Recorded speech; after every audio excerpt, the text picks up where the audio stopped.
Best Life 30, your 30-day journey to creating the best life possible for yourself. You can just watch this video, or if you want to sign up for the entire series for free and get the companion bonus worksheets that go with this video, check the link in the description below. All right, so today is day 19, and we're going to learn how to develop a habit of reading. I like to read more than most kids. I really like to read a lot.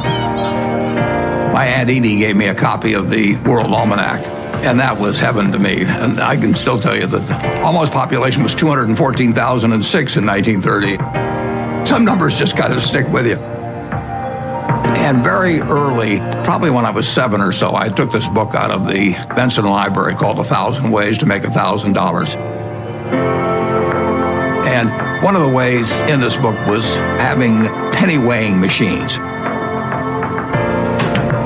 And I sat and calculated how much it would cost to buy the first weighing machine and then how long it would take for the profit for that one to buy another one. And I would sit there and create these compound interest tables to figure out how long it would take me to have a weighing machine for every person in the world. The first books I read on investment were actually in my dad's office. Pretty soon I read all the books in the office and read some of them more than once. A few years ago, I went to Amazon, and sure enough, they had this manual there. So, while reliving my youth, other guys were going to Amazon probably and buying old Playboys or something, but I bought old Moody's manuals instead. And when I got out of school, I started selling stocks. I was 20 years old at the time and looked about 16 and acted about 12. So I was not the most impressive salesperson anybody ever met. But what I would do was I went through page by page looking for possibly undervalued stocks. I should mention one thing about reading. It was at the library here at Columbia that I wish I spent probably more time than any other student. I lived there practically. But I pulled the book out there, happened to be Who's an American. It told me something about my professor, Benjamin Graham. And then I looked up and I went to the library and I said, I want to learn more about this because I learned this over here. That changed my whole life. We own Geico now because of that librarian directing me to some other book and then following through on that. It's the chance. I read about 1/5 the pace that Bill does, but I still spend 5 or 6 hours a day reading. I mean, you can learn so much. I particularly love biography. Just to be able to live the lives of these people that have been so extraordinary, the lessons and the discouragements they face, just everything about it. So you can't get enough of reading. And I would say reading is the strongest signal for success in the future that I've ever seen. It is the strongest. I got my first job in radio when I was 16 years old, because I've been broadcasting since I was 16 years old. But my first job I got because I was a great reader. When you are a great reader, you can articulate and speak and command the English language in ways that other people cannot. And people think you're a lot smarter than you are, lots of times, because you're a great reader. Have you ever met a person who was a great reader when they were young who was not successful? Never. It is the absolute best foundation ever in life. How do you read one book a week? Leaders are readers. The challenge is the average person reads about 2 books a year, but the average CEO reads about 4 to 6 books a month. So how do you get to this point where you're getting to 1 book a week? One of the reasons why I'm so excited about reading is because if somebody has decades of experience and they put it into a book, and you can sit down in a day or two and read that book, you could download decades of knowledge in days, right? So you have such a huge advantage. So how do you read 1 book a week without speed reading? Well, here's the secret. Look at the numbers, right? When I went onto Amazon, I found out that the medium number of words per book is about 64,000 words. And the average person, like we teach speed reading all around the world in 150 different countries online, the average person reads about 200 words per minute. So now when you divide 64,000 words per book by 200 words a minute, it comes out to be about 320 minutes. 320 minutes to get through a book of 64,000 words. But how many words is that a day? Divide by 7, you get about 45 minutes a day. 45 minutes of reading a day, and you get through 1 book a week. Now that's much more manageable, but here's the secret, is you have to schedule it. You must schedule this time, because if you say, oh, I'm going to read here or there, it never really happens because it's more of a dream or it's an interest. But when you schedule it, it's in your appointment book, it's in your calendar. This is time for you. It's like time you would have with your boss or an investor or somebody, a family member, something that's so important that you would never cancel on that. I certainly was I was very, very bookish. I was reading all the time. So I was either reading, working on my computer, reading comics, playing Dungeons and Dragons, that kind of thing. And I understand Hitchhiker's Guide to the Galaxy, that wonderful book by Douglas Adams. That was a key book for you. What was it about that book that fired your imagination? So I guess when I was in around 12 or 13, I had kind of an existential crisis, and I was reading various books on trying to figure out the meaning of life and, well, like, what does it all mean? Because it starts seeming quite meaningless. And then we happen to have like some books by Nietzsche and Schopenhauer in the house, which you should not read at age 14. It's bad. It's really negative. But then I read Hitchhiker's Guide to the Galaxy, which was like quite positive, I think, and it sort of highlighted an important point, which is that a lot of times the question is harder than the answer, and if you can properly phrase the question, then the answer is the easy part. And so, if to the degree that we can better understand the universe, then we better know what questions to ask, and then whatever the question is that most approximates what's the meaning of life, that's the question we could ultimately get closer to understanding. And so I thought, well, to the degree that we can expand the scope and scale of consciousness and knowledge, human knowledge, then that would be a good thing. I like biographies in general. Biographies, I think, are really always, really interesting read. What did you learn from them? Well, I think you learn a lot, depending upon whose life you're reading about. There are lots of lessons in there. I read Isaacson's biography of Jobs, which I thought was quite interesting. And I actually really liked his biography of Benjamin Franklin, who I would say is certainly one of my heroes. He seemed like a really great guy. Basically, I sort of was thinking about this when I was a kid, and trying to find some meaning in life, like what's the meaning of life, I got quite sort of sad about it, actually, when I was a teenager. And then I read the Hitchhiker's Guide to the Galaxy, which basically said, like, basically the universe is the answer, and you just need to figure out the questions. So I think, that's if I can help kind of figure out the questions, then that I consider that to be meaningful. The fact that people argue with me on this reading thing, and people argue with me about mentors. No, just use your own gut feeling. Is that how you learn English? When you were 2 years old, you use your gut feeling to start conjugating verbs? No, you learn from other people. You learn manners, you learn language, you learn all things valuable. You learn to drive from another person. So doesn't it make sense you learn life? So books are just the mentors who maybe are dead now. You want to learn about Steve Jobs? He ain't alive to teach you. But you can learn through accumulated wisdom. And that's why, trust me,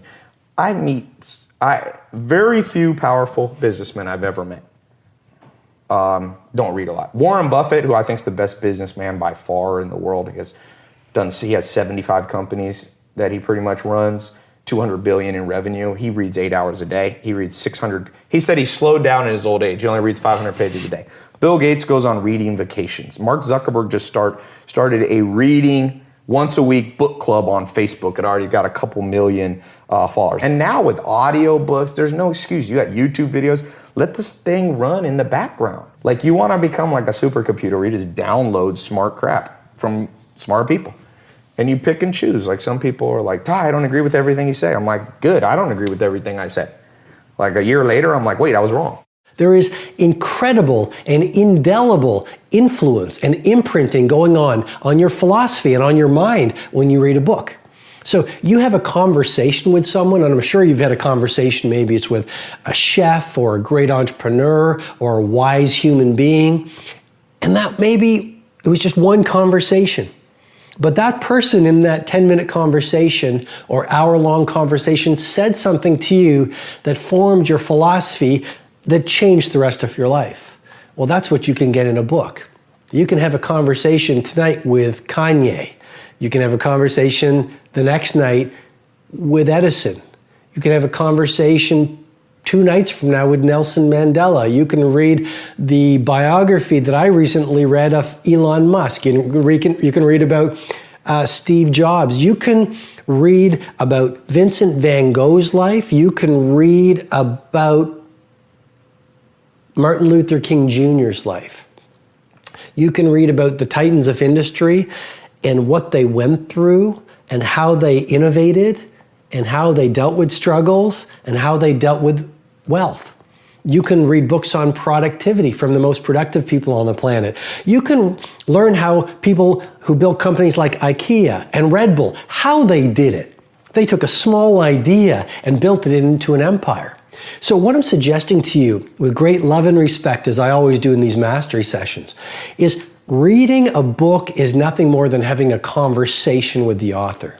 And you can spend your evenings or mornings or afternoons or lunchtimes connecting with the greatest minds who have ever graced the planet. You cannot put a price tag on that. Read, write, read. If the president were here, one of his greatest strengths is reading. That's one of the reasons why he's a good communicator, why he's such a good writer. He's a voracious reader. So we're trying to get our girls, no matter what, to love reading and to challenge themselves with what they read, not just read the gossip books, but to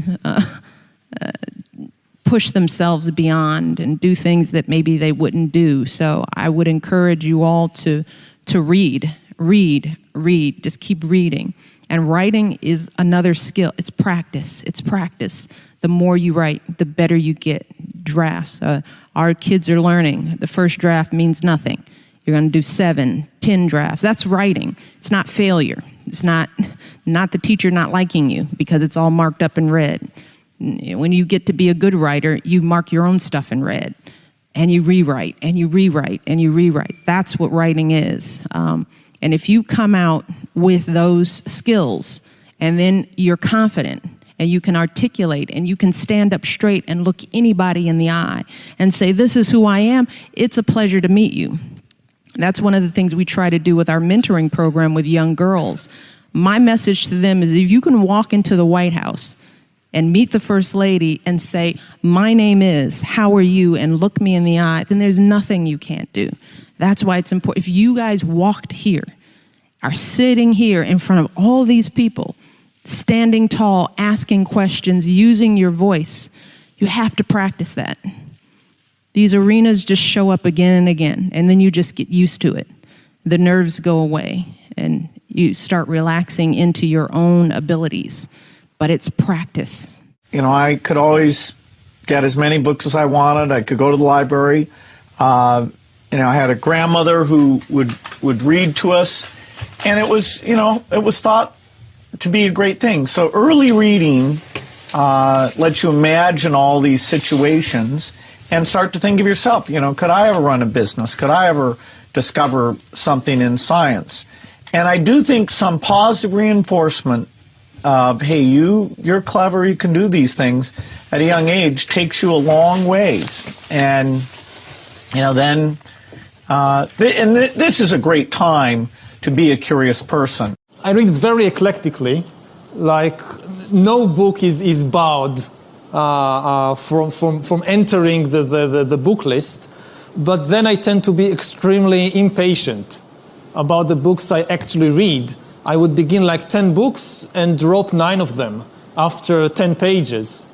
It's not always the wisest policy, but it's my policy that if a book didn't really teach me something new, had some interesting insight in the first 10 pages, the chances it could be that on page 100 there'll be some mind-blowing idea that I'm now missing. But there are so many, I keep thinking there are so many books wonderful books out there that I will never read So why waste time on a less optimal book? So I would try like a book on biology and then economics and then psychology and then fiction and whatever, and just go through them quite quickly until I find something that really grabs me. One of my favorite thoughts from Martin Luther King is, if you want a new idea, read an old book. What old books? Many different ones. The Bhagavad Gita is probably one of my favorite books. It's been such a huge part of my personal journey and personal life. Many other religious texts as well. So the Bible's been a big part of my study. Spent a lot of time with the Bible.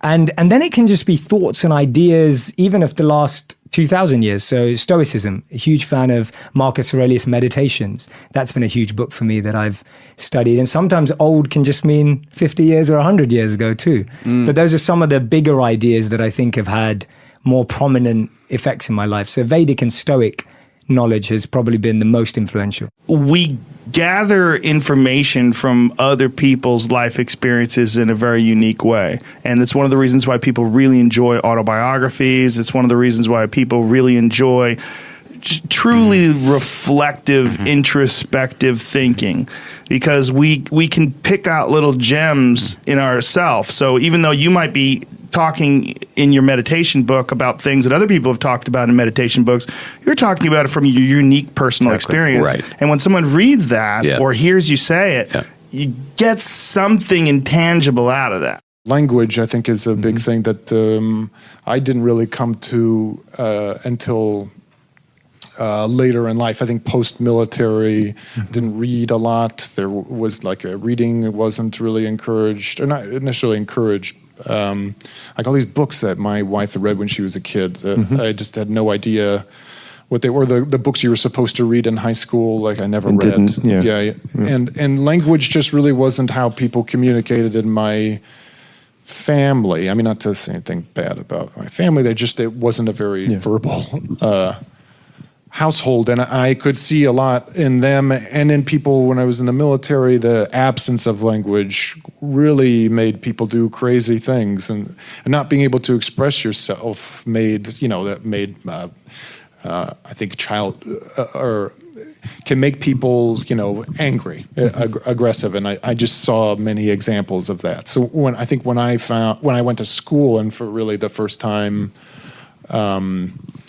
discovered plays, really, because I knew about acting and plays, but I didn't read anything until I went to Juilliard, where you're kind of like inundated with all these great writers. Then I noticed in myself that for the first time I was really to label the things that were not right or were right, or I wish I had the words for at the time.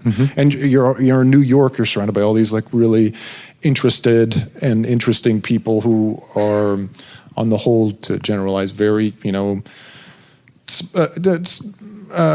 an edge, and are around more culture. So their language is something that's more like a tool and a weapon. And I wanted that, and be able to explain a lot of things.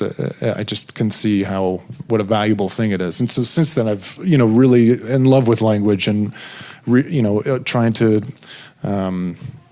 consume as much as I can. I know there are ways that are recommended to read a book so as to extract the actionable information as quickly as possible from it. I have never been an adopter of any of those ways. So I basically read everything at the same speed. So like I read everything like it's scripture. So if it's, People magazine in the waiting room of a dentist's office, I'm reading that at the same speed that I'm reading, a work of philosophy or neuroscience. And the big change of late, I guess this has probably happened somewhere around 10 years ago, is that once I realized that there's functionally an infinite amount of information to consume. It's doubling in the sciences every 3 to 5 years, and there are literally thousands of good books that I will wish I had read, but I will never get around to reading. I've become a very fickle reader in the sense that I cut my losses very early. The sunk cost fallacy has completely disappeared from me. The idea that I've spent 5 hours or 5 days on this thing, so I better just finish it, right? That used to be my orientation with respect to reading books. Now I'll discard a book, just on a whim, because I know there's an infinite amount of stuff I want to read. I don't go into the table of contents and look at the structure of the book and then go to the index and then look at the topics and then, I mean, I just start on page 1 and start reading, and then when I get bored, I stop, you know, and so that's, you know, do with that life hack what you will. I'll give you a funny story here. My teacher in Glendale High School, if you're listening and you're from Glendale and you went to Glendale High School, you need to go and ask if anybody there knew a teacher named Mrs. Collins. Okay, Miss Collins. My gosh, this woman gave me nightmares. We used to read 2 books. That was Then, This Is Now, and the other one was Of Mice of Men. I don't know if you guys read it as well when you were in high school. Of Mice of Men was the Lenny, you know, he would pet the rabbit and it would kill him because he was so strong. And so I took this class, and there was a girl sitting in front of me. Her name was Carmen. She was one of the cheerleaders. And I would try to hide in front of this girl so Miss Collins wouldn't see me. And she would say, Patrick, read the next paragraph. Oh my gosh. It was like the most embarrassing. And think about it this way. The entire day when I'd go to school, I had one dread. You know what it was? 6th period, Miss Collins is going to ask me to read in front of my 30 peers, right? So I hated reading. I couldn't stand it. I was a bad speller, the whole 9. So I go in the Army. For me, it was a math class. When I was in the military, I'd get bored. I'd go buy a math analysis book and I'd do formulas, because math to me was very interesting, because you're figuring life out. You're figuring out a formula, and everything in life is math. If you look around everything in this room, this is purely a mathematical setup room, right? And so all of a sudden I get out of the Army. My sister recommends me the book called How to Win Friends and Influence People. And my first boss from Bally's recommends me How to Master the Art of Selling by Tom Hopkins. And then I read those 2, and then somebody recommended me Rich Dad, Poor Dad. Those were my first 3 books. And then I said, you have got to be kidding me. I felt like I found a secret. Here are 5 books I highly recommend. I'm going to start with the first one.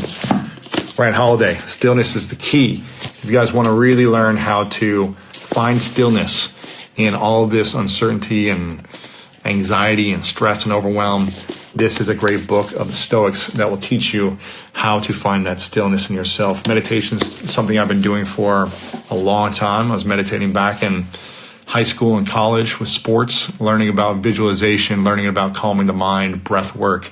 This is what we did as athletes to become great athletes. We did it every single day. In meditation, there's so many different forms. This is the philosophy behind it. I highly recommend checking this out. Here's the second book. Let me know if you've read this book, The Prophet. This one is a spiritual classic with millions of copies sold in 40 different languages since 1923. I recommend this one. Short one. I like short books because for me, I'm a slow reader. So this is the second one, The Prophet. Make sure to check it out. The third one. This is a goodie and a favorite to a lot of people, but it's a practical guide to personal freedom. The 4 Agreements. If you've read this one, check it out. Let me know. 4 Agreements. For me, I've had to learn the hard way many times about the 4 Agreements. Be impeccable with your word. Don't take anything personally. Don't make assumptions, and always do your best. Great book to learn why this is important. Check it out. 4 Agreements. Erwin McManus, The Way of the Warrior, An Ancient Path to Inner Peace. Again, if you want to find inner peace during this time of uncertainty and stress and overwhelm, The Way of the Warrior by my friend Erwin McManus. Make sure to check this book out. Really powerful. The warrior harnesses their strength. It's all about the lessons of the warrior, and you are a warrior, my friend. And this one is a good one that a friend told me about. And I had no clue this was out there, but I read it in a sitting, and it was really powerful.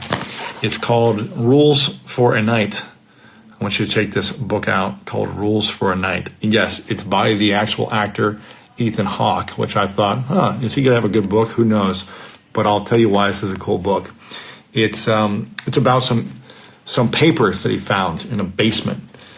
And it was papers from a knight from his ancestors, who a knight fearing he may not return from battle writes a letter to his children in an attempt to leave a record of everything he knows, that he'll never see them again. And he writes this letter to his kids. So I really like this book, Ethan Hawke, Rules for a Night. So these are the 5 books.